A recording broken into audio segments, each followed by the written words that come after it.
জানাবো যে এই যে ঢাকা উত্তরের সিটি কর্পোরেশনের প্রশাসক পদে ইশরাক হোসেনকে আদালত ডিরেকশন দিয়েছে, দক্ষিণের মেয়র পদে আদালত তাকে ডিরেকশন দিয়েছে।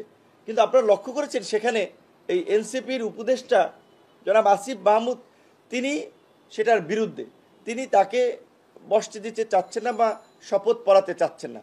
শেষ পর্যন্ত তারা আবার কোর্টে রিট করিয়েছেন এবং ইশরাক হোসেনের সমর্থকরা নগর ভবন থেকে শুরু করে এখন কাকরাইল যমুনার বিভিন্ন জায়গায় আন্দোলন করছে।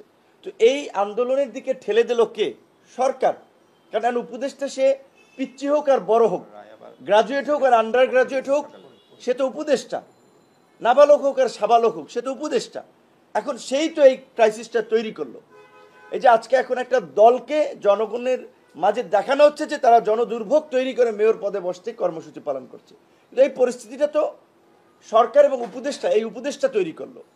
এই রকমের ব্যক্তিগতভাবে যাদের বিদ্বেষ রয়েছে তারা তো উপদেষ্টা পদে থাকতে পারে না। বিপরীত দিকে আমরা যদি দেখি ঢাকা মহানগর উত্তরের ক্ষেত্রে সিটি কর্পোরেশনে নিষিদ্ধ ঘোষিত সংগঠন হিজবুত তাহরিরের নেতা জঙ্গিবাদের অর্থায়ন এবং সম্পৃক্ত ছিলেন, সেই অভিযোগে তিনি গ্রেপ্তার হয়েছিলেন, কারাবরণ করেছেন 2015 সালে।